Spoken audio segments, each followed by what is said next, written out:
UP की एक खासियत है, यूपी में ना एक तो बहुत वेलकमिंग, उसके साथ में एक दबंगता है यूपी में, तो वो जो भौकालियत है साथ में वेलकमिंग भौकालपना कि डर है नहीं किसी का, आप बोलो क्या चाहिए हो जाएगा। एक्टर डायलॉग बोलता है तो सिर्फ वो एक जो लिखा हुआ है वो नहीं बोल रहा, उसके पीछे एक वजूद होता है। Every word that an actor says और डज नॉट से, उसके पीछे एक कारण होता है। कैरेक्टर हो वीर जो मैं प्ले कर रहा हूँ, आई थिंक उसमें कोई फर्क नहीं है। हाँ, अगर मैं किसी रियल लाइफ कैरेक्टर को प्ले कर रहा हूँ तो मैं भी वही करूंगा जो रणदीप ने किया है। शालीन के अलावा कुछ भी करूंगा तो वो इक्वली मुश्किल है।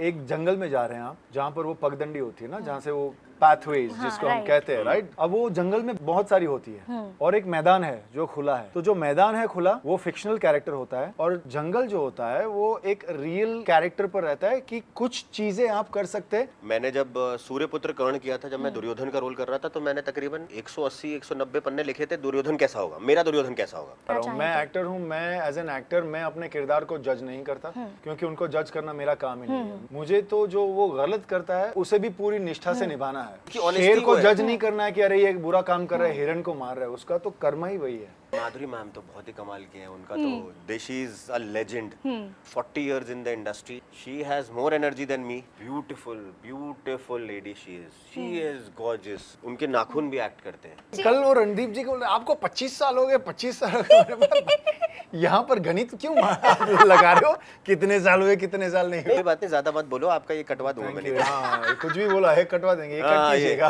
ये क्या चल रहा है, मतलब हटा ये क्या क्राइम वर्ल्ड, पॉलिटिक्स और एक्शन से भरे एक ऐसी सॉरी सीरीज। यार, एक मुझे तुमसे ऐसा लग रहा है क्राइम में आपका स्वागत है। प्रिया इतना सीरियस अच्छा।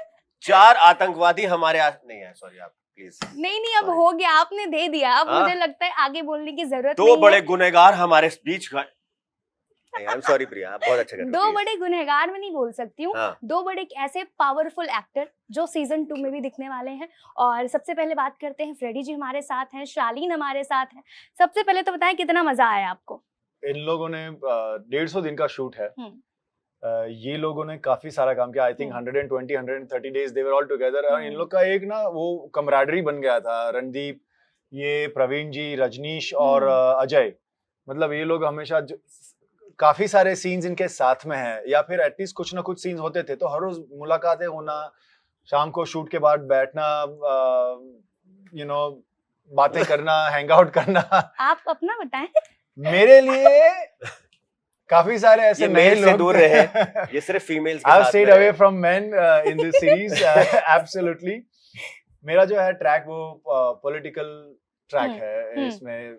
सो अविनाश जी मिश्रा जी के इर्द गिर्द जो पॉलिटिकल ट्रैक था उन दिनों में, उनको भी नीरज जी ने अच्छे से बहुत लिखा है। और वो पॉलिटिकल ट्रैक में I am one of them, Amit is there, and I had fortunately, unfortunately, very less scene with Randeep, so I did not get chance to hang out like these guys did. But I had an amazing friend in Neeraj sir. Neeraj sir is an institution in his own. He's a brilliant writer. He's a great director. He understands the depth of everything so very well. So my most of it was with Neeraj sir, and I had a great time. I had a great time shooting because every time I would come on the set, some new character would come into Veer's life. हर दिन नए लोगों के साथ ना? Yeah. But I had a great time. We shot in. I shot predominantly in Rajasthan and Bombay, and because he's a political leader, तो जो grandeur था वो बहुत ही बढ़िया था। तो लाइव लोकेशंस हम लोगों ने जो भी शूट किए बहुत ही शानदार, बहुत ही खूबसूरत थे। आपने कहाँ शूट किया था? मैं पूरी हिंदुस्तान में हमने शूट किया है। मैंने यूपी में कितना किया था? बहुत ज्यादा। यूपी में हमने लखनऊ में 40 दिन थे हम लोग। पहला शेड्यूल जो हमारा था वो 40 दिन तो हम पहले लखनऊ में थे, उसके बाद में हम मिर्जापुर के आसपास गांव में थे, वहां पे हम लोग काफी दिन थे। उसके बाद में हमने यूपी में बहुत शूट किया। फिर हम अयोध्या गए, हमने हनुमानगढ़ी के अंदर शूट किया। तो और आई थिंक हम लोग, मैं तो अपने आप को बहुत ही लकी मानता हूँ कि जब अभी मंदिर की रामलला की स्थापना नहीं हुई थी उससे पहले मैंने दर्शन किया। अरे वाह, शूट के दौरान हम लोग, हाँ बस उससे हमने पहले जब अयोध्या का मंदिर जब स्थापना हो रही थी तो उस दौरान छोटे रामलला और दरबार पूरा एक कहीं पे एक पंडित जी पूजा करते थे वहां पे, तो हम लोगों को उन्होंने एक्सेस दिया और हम लोग वहां पे गए और हमने दर्शन किए यार। नहीं सबको मिलता है वहाँ पे, जो जाता है ना वहाँ सबको मिलता है, क्योंकि मैं वहाँ की हूँ तो आई हाँ नो। नहीं, तब क्या हो रहा था क्योंकि वहाँ पे स्थापना हो ही रही थी ना, अच्छा और हाँ मंदिर अभी हाँ, बन रहा था, तो अलाउड नहीं होता है तो लोगों बहुत सारे को। बार में क्या हो रहा था क्योंकि वो उस एरिया में कंस्ट्रक्शन हो रहा था तो हम लोग रोक रहे थे। तो वो उस दौरान था कि उन्होंने सिर्फ पंडितों को जो अंदर पूजा करेंगे और कुछ और जो उनके लोग होते हैं उनको ही सिर्फ अलाउ किया हुआ था, और वो एक्सेस बंद किया हुआ था क्योंकि देयर कंस्ट्रक्शन गोइंग ऑन। अच्छा, जब यूपी का नाम लिया जाता है तो दिमाग में सबसे पहले क्या आता है जब भी यूपी का नाम लिया जाता है, और ये सच्ची घटना पे आधारित है? अविनाश मिश्रा सबसे पहले तो वही हम्म, आता है यार। मतलब मुझे लगता है कि सुपर हीरो है वो यूपी के, और हमारे देश के भी सुपर राइट। हीरो है, तो मुझे तो उन्हीं वही याद आते हैं। और उनके साथ में बहुत टाइम बिताया हमने, मैंने। अविनाश मिश्रा जो रियल कैरेक्टर है, जो रियल कॉप है, उनके साथ में बहुत समय बिताने का मौका मिला। During the shoot he used to come, वो आ जाते थे देखने के लिए। क्या चल रहा है। तो हाँ, और रणदीप भैया और इन लोगों का बहुत सारा ऐसा चलता था कि हम सोच रहे हैं ऐसा करें, हम ऐसा, हमें ऐसा लग रहा है, भौकाल लगा रहे हैं, ऐसा है। तो इन लोगों के साथ में देख देख के मुझे बड़ा मजा आता था। और बात करने का तरीका भी ना यूपी वालों का बड़ा अलग होता है, यू नो। तो मतलब कितना मजा आया वो बात करने का तरीका, यू नो। रणदीप सर ने भी कितनी अच्छी अच्छी फिल्में की। हाईवे में मैंने देखा हरियाणवी बोलते थे, यहाँ पे एकदम वो एक्सेंट ना तुरंत उन्होंने अडॉप्ट कर लिया, यू नो। तो वो अलग सा हो जाता है। आपको कितना डिफिकल्ट हुआ या फिर आपको लगा कि हो जाएगा? नहीं यार, मेरे लिए थोड़ा सा और ट्रिकी था क्योंकि मैं सरदार का रोल प्ले कर हाँ रहा हूँ। हाँ तो मेरे लिए कैसा था, ये हमारा पहले कुछ दिन टॉपिक भी हाँ। था। हर सीन में मैं बोलता था नीरज सर को कि नीरज सर, क्योंकि पैन इंडिया के लिए बनाना है तो आप बहुत हिट नहीं कर सकते, हाँ। है ना। तो सर ने, ये नीरज सर ने ऐसा टेक लिया था कि यार शालीन, इसको अपन ना बहुत हिट पंजाबी नहीं बनाते हैं, और वो यूपी का ऑफिसर है। तो एक वो कुछ बीच का कुछ हमने पकड़ा था जहाँ पे उसमें पंजाबी, हाँ, ताकि लोगों को अच्छे से समझ में आए। नहीं पंजाबी एक्सेंट है उसमें हल्का सा, और है वो यूपी का पुलिस वाला, क्योंकि वो उत्तर प्रदेश का ही तो पुलिस ऑफिसर है बलजीत। तो उसको वो छोटा सा वो एलिमेंट था, और एक पैन इंडिया बनाने के लिए हमने सिर्फ उतना ही रखा हुआ था, लेकिन वो मिश्रण बहुत कमाल का था, जो यूपी का एक्सेंट और एक सरदार के मुंह से निकल रहा है। तो कहीं पे वो मतलब अभी सीजन 2 में एक सीन है जहाँ पे हमने 2 अलग अलग टेक लिए। एक में ठेठ जिद्दिले छड़ी से उन्हें जो छड़ गया, अरे पूरा पंजाबी फिर पे उन्होंने कट, शालीन बहुत हो गया ये तो, ये नहीं इसको थोड़ा वो यूपी लेके आते हैं। मैंने जिद्द ने छड़, तो वो मिक्स एंड मैच बहुत मजा आया एक्सेंट, यूपी का एक्सेंट करने में। रणदीप भैया ने तो बहुत ही अविनाश मिश्रा सर को कॉपी किया है, उनका एक्सेंट पूरा ही उठा लिया है। तो वो तो कमाल ही है। हम क्या गा रहे हैं, तुम क्या कर रहे हो, यहाँ क्यों बैठे हो, ऐसे मत करो, शंभू शंभू, वो ऐसे करते थे। तो वो बड़ा ड्यूरिंग द शूटिंग ऑल्सो हम लोग के लिए बड़ा वैसा था। मेरे लिए तो बहुत ही वैसा था कि कभी उनका एक्सेंट पकड़ लेता था, फिर नीरज सर बोलते थे ना ना ना तेरा अलग है। मैं अरे हाँ, मैं भूल गया। वो आप साथ में रहते हो तो हो जाता है, वो आप उसमें ढल जाते हो। Right. But it was fun यार। यूपी में तो यार मैं आपको बताऊं, एक बहुत यूपी की एक खासियत है। हाँ। यूपी में ना एक तो बहुत वेलकमिंग है। हाँ, मुस्कुराइए आप लखनऊ में है ना, उसके साथ में एक दबंगता है यूपी में। तो वो जो भौकालियत है ना, भौकालपना है, साथ में वेलकमिंग भौकालपना, कि डर है नहीं किसी का, आप बोलो क्या चाहिए, राइट, हो जाएगा। वो मुझे बहुत पसंद है यार। They are lovely people. तो हमने तो यूपी में, क्योंकि गांव में भी शूट किया हमने, लखनऊ में तो हम लखनऊ शहर में हमने पूरे इंटीरियर्स में शूट किया, ओल्ड लखनऊ में शूट किया, सड़कों पे शूट किया। सच में एक बार जो यूपी चला जाए ना, उसको शहर आने का दिल नहीं करेगा। हाँ, और हमने तो पता है फेरी भाई, हमने कुछ ऐसे सीक्वेंसेस किए हैं जो आपको अविनाश सीजन 2 में भी है, जो एक्चुअली करना पॉसिबल नहीं है। अगर आप कहीं और हो, टूरिस्ट पॉइंट है लखनऊ में, इतनी सारी जगह, सैकड़ों की भीड़ है, आपको इतना बड़ा यूनिट लग जाए सबको संभालने में, लेकिन आप यूपी में करो, आप एक बार वो माइक पे बोलो कि थोड़ा सा पीछे हट, सब के सब पीछे हटकर पूरा हमने सीक्वेंस खत्म किया, क्योंकि उनको देखने में बड़ा मजा हाँ, उनको देखने में मजा आ रहा है, और वो कोऑपरेटिव है, सब कोऑपरेट कर रहे हैं। कभी देखने के लिए नहीं पाते जल्दी। हम ओल्ड लखनऊ में पूरा चेस सीक्वेंस हम शूट कर रहे थे, एक जहाँ पे भाग रहे हैं हम, मल्टीपल कैमरा सेटअप है, एक गली से मैं भाग रहा हूँ, दूसरी गली से रणदीप भैया भाग रहे हैं, तीसरी गली से अजय भाग रहा है, चौथी गली से रजनीश भैया भाग रहे हैं ना, किसी को एक टेररिस्ट को पकड़ने के लिए। सारी गलियां एक बार कोई स्ट्रेस नहीं हुआ, खाली हो गई। हाँ, उसके बाद में सबको मिलना है। हाँ, वो तो आपको सबको फोटो देनी है, सबसे बात करनी है। फिर जब शूटिंग खत्म हुई, हमारा सनसेट हो गया, क्योंकि हमने बोला था कि प्लीज सूरज ढलने वाला, उससे पहले हमको सीक्वेंस खत्म कर दीजिए। तो जब वो हो गया, तो उसके बाद में सब, फिर हम लोग, मैं और रणदीप भैया बैठे, अब आ जाओ। फिर सब आते गए, फोटो खींच वाह रहे हैं, मिल रहे हैं, सबसे बहुत अच्छे से एंड देन मिले। वाह यू नो हमने आपको बड़े ग्रेस फिल्मों में बड़ा देखा है, चाहे वो फोर्स 2 इतना अच्छा आपने उसमें काम किया, रेस 3 में काम किया। कैसा एक्सपीरियंस रहा वहां पर काम करके, और अब जब यहाँ काम करते हो, रियल स्टोरी पे आप काम करते हो और फिक्शनल स्टोरी पे काम करते हो, तो दोनों में कितना अंतर होता है, कितना डिफरेंट होता है? आपसे भी यही सवाल है, लेकिन सबसे पहले आप बताएं।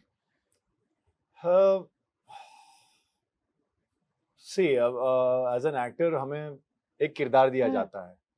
अब हालांकि मेरा किरदार अविनाश मिश्रा का नहीं है, मतलब मेरा तो एक फिक्शनल कैरेक्टर ही है इस पॉलिटिकल पूरे से, जो है कोई तो था वहां पर, लेकिन उस कैरेक्टर को सर ने बहुत अच्छे से डेवलप किया और लिखा। तो मेरा काम ये था कि उसमें मैं अपनी ओरिजिनलिटी क्या ला रहा हूँ, चाहे फिल्म हो, चाहे वेब शो हो, या कोई भी फॉर्मेट हो, या फिर मैं प्लेस करता हूँ, प्लेस हो, आप जो भी किरदार प्ले करते हैं उसकी एक बैक स्टोरी रहती ही है, जो अगर नहीं होती तो एज एक्टर्स हम लोग लिखते हैं ताकि वो पूरी एक चेन बनी रहे। मतलब जब एक एक्टर डायलॉग बोलता है तो सिर्फ वो एक जो लिखा हुआ है वो नहीं बोल रहा, उसके पीछे एक वजूद होता है। जैसे मैं आपको जो बोल रहा हूँ उसके पीछे एक रीजन है कि मैंने जो क्या कुछ किया है। सिमिलरली हम लोग जब एक्टिंग सीखते हैं तो हमें ये सिखाया जाता है कि every word that an actor says और डज नॉट से, उसके पीछे एक कारण होता है, और वो जो कारण होता है वो हमें सब जानना पड़ता है। चाहे वो फिर फिल्म हो या फिर एक इंस्पेक्टर अविनाश का कैरेक्टर हो, वीर, जो मैं प्ले कर रहा हूं, आई थिंक उसमें कोई फर्क नहीं है, कोई फर्क नहीं है। हाँ, अगर मैं किसी रियल लाइफ कैरेक्टर को प्ले कर रहा हूं तो मैं भी वही करूंगा जो रणदीप ने किया है। उनके साथ ज्यादा वक्त बिताने पर उनके तौर तरीके, लहजा, तहजीब सब सीखना पड़ता है, ताकि हम हो सके उतना उस किरदार, उस इंसान के चरित्र के नजदीक जा सके। आप क्या कहेंगे कि फिक्शनल चीजें करने में ज्यादा आप डिफिकल्टी होती है, या जो रियल लाइफ बेस्ड स्टोरीज होती हैं वो करने में ज्यादा डिफिकल्टीज होती हैं? यार शालीन के अलावा कुछ भी करूंगा तो वो इक्वली मुश्किल है।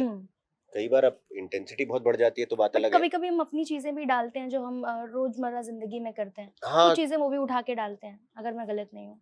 नहीं वो डालते हैं, लेकिन आपको क्या है कि आपको ये समझना पड़ेगा कि आप बना क्या रहे हो, है ना। आपका किरदार जो है वो कितना डायनेमिक्स है, जैसा भाई ने बोला, तो आपका उसका दायरा कितना है। अगर एक छोटे से दायरे का किरदार है ना, तो आपको फिर बहुत ज्यादा मेहनत नहीं लगेगी। आपने थोड़ी सी चीजें करी, उसमें आप घुस गए एंड देन इट फ्लोज। कहीं पे बहुत डायनेमिक्स है, जैसी बलजीत का जैसा रोल है, उसमें बहुत ज्यादा डायनेमिक्स है, उसमें बहुत वर्क प्ले बहुत है, उतार चढ़ाव बहुत है, तो फिर आपको उसमें बहुत मेहनत लगेगी, क्योंकि उसमें बहुत कॉम्प्लेक्स कैरेक्टर है, वो बहुत चीजों से गुजर, बहुत चीजों से रहा है। तो वो डिपेंड करता है कि क्या आप कितना इंटेंस रोल कर रहे हो बेसिकली। मैं आपको आपके सवाल में ही, आंसर में ही एक सवाल पूछ रहा हूँ। एक जंगल में जा रहे हैं आप, जहां पर वो पगडंडी होती है ना, जहां से वो क्या आप पाथवेज जिसको हम कहते हैं, राइट, कदमों से। अब वो जंगल में बहुत सारी होती है, और एक मैदान है जो खुला है। तो जो मैदान है खुला वो फिक्शनल कैरेक्टर होता है, जहां पर आप मर्जी चाहे अपना एज एन एक्टर मैन्यूवर और इनपुट डालकर उसे बना सकते हैं। और जंगल जो होता है वो एक रियल कैरेक्टर पर रहता है कि कुछ चीजें आप कर सकते हैं। अलग अलग रास्ते होते हैं, लेकिन करना वही है जो उस इंसान ने जो किया वहां था। पर जो रास्ता, ये एक्चुअली डिफरेंस है। एक रेफरेंस पॉइंट आप बनाते हो। अब या तो आप अपने आप से रेफरेंस पॉइंट बना लेते हो, है ना। जब अगर कोई कैरेक्टर ऐसा नहीं है जो पहले कभी हुआ है ना, तो आप एक खुद उसका कैरेक्टर बनाते हो। जो मेकर होता है वो बनाता है, आप बनाते हो। आप एज एन एक्टर आप खुद लिखते हो कि यार मेरा ऐसा कुछ होगा। जैसे मैंने जब सूर्यपुत्र कर्ण किया था, जब मैं दुर्योधन का रोल कर रहा था, तो मैंने तकरीबन 180-190 पन्ने लिखे थे, दुर्योधन कैसा होगा, मेरा दुर्योधन कैसा होगा। तो वो महाभारत वही है, दुर्योधन सबको पता है कैसा है, लेकिन जो मैंने दुर्योधन किया वो बाकी दुर्योधनों से बहुत अलग है। जो बाकी सेलुलॉइड पे या कैमरे पे आए, तो वो मेरे लिए वो कैसा अलग होगा, वो दिखेगा अलग होगा, उसके बाल अलग होंगे या शायद चाल अलग होगी। तो मैंने हाथी का एलिमेंट लिया था कि वो हाथी की तरह चलता होगा, तो हाथी ना ऐसे एक तरीके से चलता है, तो मैं वैसा चलता था, है ना। वो देखेगा तो उसकी आउल से वो उसकी आंखें जो होंगी वो आउल से मिलती जुलती होंगी, है ना, क्योंकि आउल क्या है आपका, वो ऐसे करके देखता है ना। चील होता है, वो चील अलग तरीके से देखता है, चील ऐसे करके देख रहा होता है आपको। तो आप वो एनिमल इंस्टिंक्ट्स को उठाते हो, तो या तो आप अपना खुद बना लेते हो, या आप किसी को देखते हो और उसकी नोट्स बना लेते हो, पर आपको वो इसको कॉपी, इसको तो आपको उतारना है शरीर पे। वो किसी को देख के उतार रहे हो या अपना कुछ बना के उतार रहे हो, बात एक ही है, आपको उतारना है, उसको ऑनेस्टली होना चाहिए, दिखना चाहिए, लोगों को भी दिखना चाहिए कि वो एफर्टलेस है और फेक नहीं है। हाँ, एफर्टलेस है वो। फिर अगर आप 19 भी हो तो वो चलता है, अगर वो ओरिजिनल से आप 19 भी हो तो वो चलता है, क्योंकि आपकी ओरिजिनलिटी है, वो ऑर्गेनिकनेस है, उसमें फेकनेस नहीं है, फोर्स्ड नहीं है। Right, wow. Lastly crime, dark, बहुत कुछ इसमें हमें देखने के लिए सीजन 1 में मिला है, सीजन 2 में फॉर श्योर देखने के लिए शायद हमें इससे भी ज्यादा मिले। लेकिन आप लोगों को क्या लगता है कि करप्ट कौन होता है? एक ऑफिसर करप्ट होता है या फिर एक लीडर करप्ट होता है, जिसकी वजह से इतनी सारी चीजें हो जाती हैं? क्या लगता है? हम एक्टर्स है, मैं हमेशा अपना पॉइंट ऑफ व्यू आप अगर मैं वही बता देना रहा हूँ, चाहें मैं तो। एक्टर हूँ, मैं एज एन एक्टर मैं अपने किरदार को जज नहीं करता, क्योंकि उनको जज करना मेरा काम ही नहीं है। अगर मुझे लगा कि ये गलत कर रहा है तो फिर मैं उसी से सहमत ही नहीं होगा। मुझे तो जो वो गलत कर रहा है उसे भी पूरी निष्ठा से निभाना है, तभी मैं अपने किरदार को, तभी मैं अपने कैरेक्टर को जस्टिफाई कर पाऊंगा। तो एज एन एक्टर हमारा काम नहीं है कि हम अपनी कहानियों को या अपने किरदारों को जज करें, और जब हम छोड़ देते हैं उन्हें अपने नेचुरल स्टेट में तभी उसको करने का लुत्फ उठा सकते हैं हम लोग। वेरी वेल सेड, बहुत प्रिसाइज उन्होंने बोला कि आप वो जज नहीं करते हो कि आपका रोल सही है, गलत है, अच्छा है। जब आप जंगल जाते हैं तो उसकी शेर को जज नहीं करना है कि अरे ये बुरा काम कर रहा है, हिरन को मार रहा है, उसका तो कर्म ही वही है। उसको नहीं जज करना है कि अरे उसको क्यों मार रहा है तू, और उसको बचाना भी नहीं है, हालांकि आप कर भी सकते हैं। That is why if you see it is like you have to approach the making as if you are watching a wildlife, कि वहां पर तुम्हें लगता है कि अच्छा ये इसका शिकार करने वाला है, आपको वो हिरन छोटा सा बहुत प्यारा लग रहा है, लेकिन आप उसे कुछ भी मत कीजिए, जो हो रहा है होने दीजिए। यही एक एक्टर होता है, जो पहले तो बाहर से देखता है कि अच्छा ये हो रहा है, जज मत कीजिए। राइट।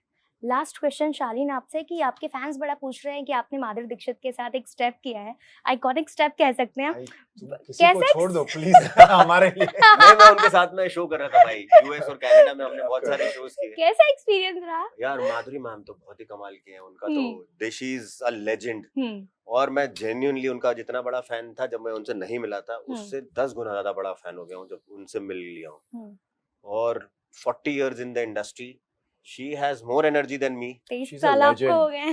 23 साल आपको हो गए हैं। 23 हुए? हाँ जी, आई थिंक 2004 से 22 हुए हैं। हाँ, 20 हाँ, ये सब आके हमें ये कल वो रणदीप जी को आपको 25 साल हो गए, 25 साल हो गए। यहाँ पर गणित क्यों लगा रहे हो, कितने साल हुए कितने साल नहीं हुए? बट मैं आपको बताऊं कैसा होता है, क्या ये थोड़ा गड़बड़ है ये कैलकुलेशन, क्योंकि वो डिपेंड करता है आप आए क्यों थे। जैसे मैं तो यहाँ पढ़ाई करने आया था, तो उस लहजे से देखा जाए तो पहले तो मैं पढ़ाई कर रहा था 10 साल, है ना, वो भले एक्टिंग की पढ़ाई हो, सीख रहे थे, तो अभी तो एक्टिंग तो भी करना चालू किया है। सोचिए तब मैं 1 साल की थी जब आपने चालू किया था। कोई बात नहीं, ज्यादा मत बोलो, आपका ये कटवा दूंगा मैंने। हाँ, कुछ भी बोला है कटवा देंगे, कट कीजिएगा। ये क्या चल रहा है, मतलब हटाओ ये क्या। नहीं, बट माधुरी मैम के साथ में काम करके बहुत मजा आया यार, and she is a legend, and what a beautiful lady she is. She is gorgeous. वो उनके नाखून भी एक्ट करते हैं। How beautiful. वो उनके नाखूनों में भी कला है वो, और वो स्टेज पे भी दिखता है। मैं इनफैक्ट ये मैं बोलता हूँ उसमें कि देवदास में ना आपको शाहरुख सर की एक वो देखोगे कि जिसमें वो ऐसे करके वो उंगली नीचे लेके आ रहे हैं कि देव बाबू, है ना, ऐसे करके, तो उनकी सिर्फ उंगली है, वो आप उंगली देखो, उंगली एक्टिंग कर रही है। वो रियल में भी उनकी इतनी कला है, सरस्वती माता की इतनी कृपा है उनके ऊपर। She is amazing. And I hope Lakshmi ji की आप पे भी कृपा रहे, जैसे सीजन 1 अच्छा गया, सीजन 2 उससे भी ज्यादा धमाका करे, और आप दोनों को खास करके बहुत ज्यादा प्यार मिले। And Freddie and Shaleen, thank you so much Bazooka के साथ बात करने के लिए। Thank you.